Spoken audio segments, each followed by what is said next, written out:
Higher point of view, Packer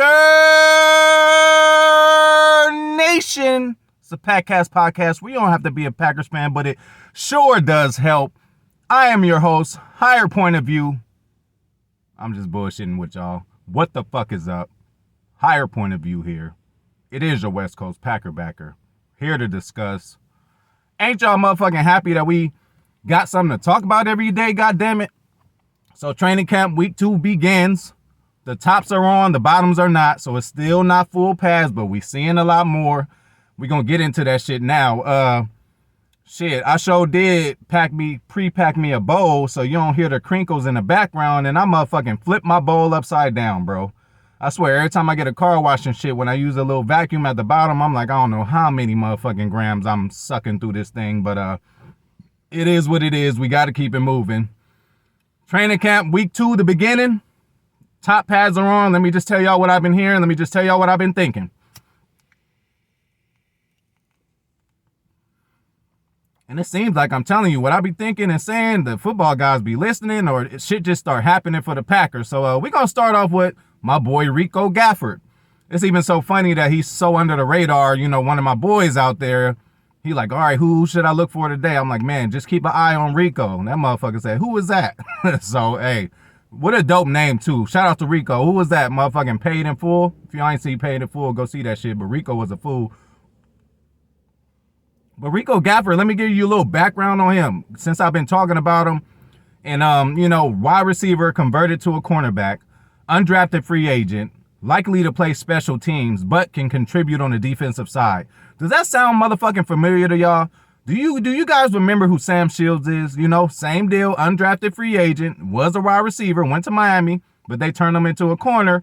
And if this guy, Rico Gafford, could turn his career to anything close to Sam did with us, minus the motherfucking concussions, we'll be fucking good, y'all. So again, I'm telling y'all about this Rico dude. He like a Swiss Army knife. You know, that's why he's very valuable to keep around, because if he can return punts at the clip that people are saying he is, because again, let's talk about this punt returning thing. That's, hey, what I say in my last video, I'm like, who the fuck gonna be returning punts for us?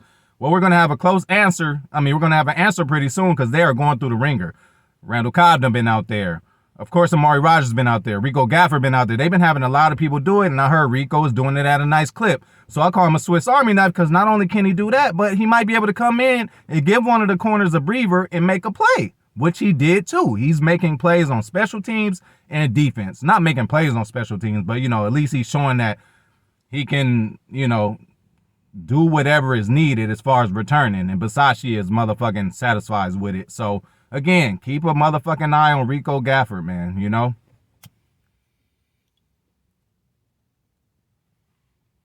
And another thing, motherfuckers be like, well, shit, corners is just receivers who can't catch. This motherfucker can't catch. He's a receiver in the corner. Hey, don't be mad at the motherfucker because he's an ultimate athlete.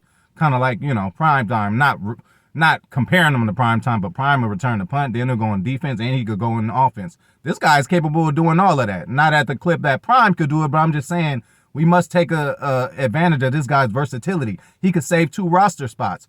Why would we? Listen, I don't know what's going on, and I love Shamar John Charles, but why would we keep him if we could have a Rico who could do the same thing at the same clip that he can on defense playing corner, but then this motherfucker could also come out and return kicks. So, hey, I'm a big Rico Gafford fan, bro. Again, I'm an underdog, and I hope he does well, And again, all these training camps, I'm sure you heard a lot of this stuff from other outlets or whatever. You heard their point of view, but you have not heard the higher point of view. So I'm going to just break the rest of this shit down. We still playing O-line shuffle, again, which is good. That means the Packers are really sticking to what the fuck they do, and that's finding the best 5 as far as the offensive line, but they just trying to find the best everywhere. They are trying all kind of lineups with the offensive line. You even got Rasheed Walker in there. You even got Caleb Jones in there. They giving everybody a chance. That's what I love about the Packers coaching staff, mainly Matt LaFleur. They not just going in, oh, well, this is your position. You're going to be here. You're guaranteed to start. Man, Royce done moved everywhere. And then they had Zach Tom back up in there with the ones again. So that's good. They're forgiving. He jumped off sides or he had a penalty, whatever, and they forgive him. Talk about some errors. Romeo, how art thou, Romeo? Listen, little homie, I'm just going to be hard on you because, you from around this area. So I'm just going, you know how we get down over here. So I know you can handle this shit, but you're dropping passes now, not passes. You dropped a pass, but hey, that shit cannot be happening. Pass is on now. You ain't even in full pass. You dropping a pass. Let's just continue to build off of these practices and get better every day. I heard everything else was decent, but again, man, hey, if you touch it with your hands, you got to bring it in. Especially they're going to put it, 12 going to put it in right in the breadbasket where you have to catch it. So we got to be on the lookout for that. Another thing is the stout defense. We've all been hearing about it, but I'm just going to give a couple shout outs, man. And again, I'm still with the rookie treatment. I ain't trying to give him too much credit, but first of all, shout out to my nigga Freddie Roper, man. He the one who told me about this in the beginning. But them Bulldogs is not motherfucking bulling around, bro. They not playing around. Hey, Wyatt and Walker are both putting in work. Listen, I told y'all I watched that Frisco game. It's painful as it was a few days ago, and I was looking like, man, if Chris Barnes shows up like this, it's going to be hard for Walker to get a little time, but they got Walker in there hip to hip with Devondre. Sometimes the Devondre drop back into coverage. Walker will cover the run. If he don't cover the run, he going to go to the flat. Like, bro, we are taking advantage of this guy's athletic ability. Sideline to sideline. Like, be on the fucking lookout for Quay Walker. Now, I told y'all about the punt return and they answered my question. They trying to find it. I told y'all about the O-line. Who going to be starting there? They answered my question. They trying to find it. My next question is, who going to come in and help at safety, bro? I heard Vernon Davis. No, it's Vernon Scott. Yeah, you ain't gonna correct me now. Vernon Scott, bro, I heard he out there making plays, and we all been saying, are we gonna bring in a vet safety? We kind of thin after Double A and Savage. Speaking of Savage, bro, there's a video on Packers.com or whatever where everybody's asked what their favorite emoji is. I don't know if he was playing, but Darnell Savage said the star emoji. So I do not know if he's in that star position, bro. That's real critical, We might have somebody else back there. We might have a Vernon Scott back there if they're using Darnell Savage at the star. So keep your eye on that. Everybody thought it would be Jair just because the star position used in the Rams was Jalen Ramsey, but that don't necessarily mean that Jair's going to do that. They might keep him on the outside. And another thing, Rasul, I don't know if it's just a certain set, but Rasul been in that slot. I would have expected Rasul to be on the outside and Jair to be on the other outside and have Stokes handle the slot, but maybe they're just, hey, they got faith in Stokes' defense on the other end next to Jair. He has the speed to pick up from mistakes, and he's getting better. So I just thought he would be in the slot, but he got thrown in the fire last year playing the 2 for the most of the time, and he even started as the first cornerback. So it looked like they putting Sewell in the slot, which I don't mind either. He's good at baiting.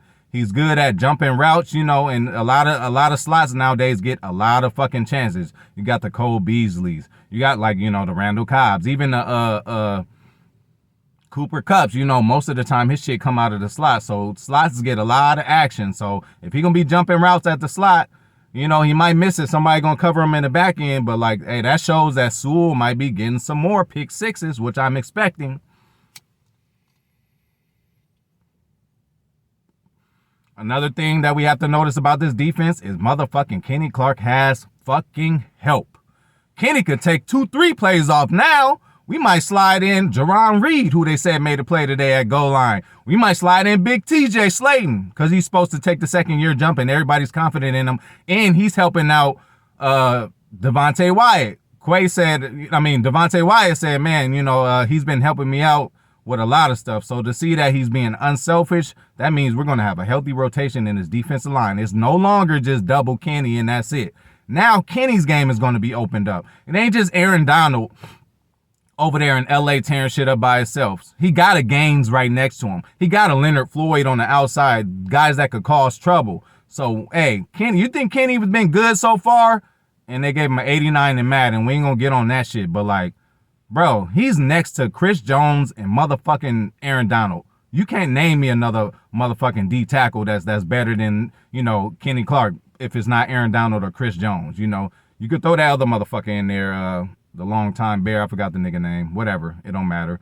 But, yeah, bro, Kenny's got some motherfucking help. So expect this D-line to be motherfucking nasty. I cannot wait, bro.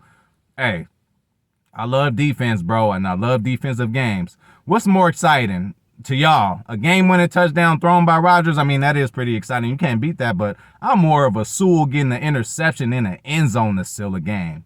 Because y'all motherfuckers thinking like, God damn it, we going to lose. These motherfuckers on the 1 yard line. I don't fucking think so. Those are the plays that I just dream about. I see certain other teams doing like, damn, they caught a pick in the end zone to seal the deal. Well, we doing that kind of shit now because we got a motherfucking hell of a defense. And so yeah, we gonna end it on this. Hey, Hammy was out there. Hey, Sammy with the hammy, bro. He was out there, and they say he was looking good. I'm just telling y'all. I've been telling y'all this whole time. We love Romeo. We love Christian Watson. We love Torre. It's all good. Hopefully by the second half of the season, we throw a wrinkle in the offense and get all them cats in and start, putting in work. But I'm telling y'all, to begin with, week 1 Minnesota, Allen Lazard, Sammy Watkins, Randall Cobb. Now, the next guy, it might be a Romeo, might be a Christian, but I think they're going to, just pepper them in depending on what the game plan is. But, that's all I got right now, y'all. Hey, now, tomorrow, full pads, the big boys get to really go to work. That's when you see a lot from the linemen. And again, they said that kid from Georgia, D-tackle, they said that motherfucker is not playing around, bro.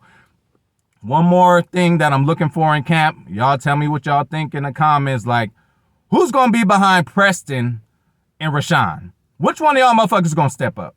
Tipa? Jonathan Garvin? Randy Ramsey? Kiki? Hey, Kiki, listen. When Rashawn came in as a rookie, we gave him that 5 deuce. And you know who that was. That was Big Play Clay, bro. Clay Matthews had the 5 deuce, and we gave that shit to Rashawn so early. Clay Matthews tweeted like, damn, the body isn't even cold yet. Hell yeah, we moving on to the bigger and better. Sorry, Clay. Rashawn is going to be better. That's one. So for us to put that 5-5 on Kiki or King, what the fuck, on JJ? God damn. I'm keep thinking about Kinsley Kiki, sorry ass. Glad he's gone. But, hey, you wearing that 5-5. There's certain numbers in football that you just got to ball out with. You wearing that 5-5. And at South Carolina, you had the nerve to be a defensive lineman and pick number 1 to wear. Y'all, as football players, y'all really know if a D lineman is picking the number 1 to wear, he got to be a goon. So I'm looking forward to you, 5-5, JJ. JJ 5-5, I'm going to be calling you bro. Can you step up into that Rashawn Gary role? We had Preston, just signed him. We had Zadarius, just signed him. Fresh 2 outside linebackers who could rush the passer. Now we got Rashawn, and now we got Preston still. Preston getting a little older. Can you come in the next couple years and do what Preston is doing, bro? Hey, I'm looking at you, bro. You a goon. You got the skills. They just need to put it all together. Just like Rashawn Gary. When we first drafted him, I was happy. But motherfuckers was saying like, oh, he's just raw. Hey, as a defensive lineman, if you got a bull rush, we can start with that, and we'll work on the rest of the shit. But I'm out, y'all. Hope y'all having a good day. And God damn it, football is on the way. Y'all know how motherfucking excited I am. I'm about to put this eye black on in a minute, for real. But I'm out.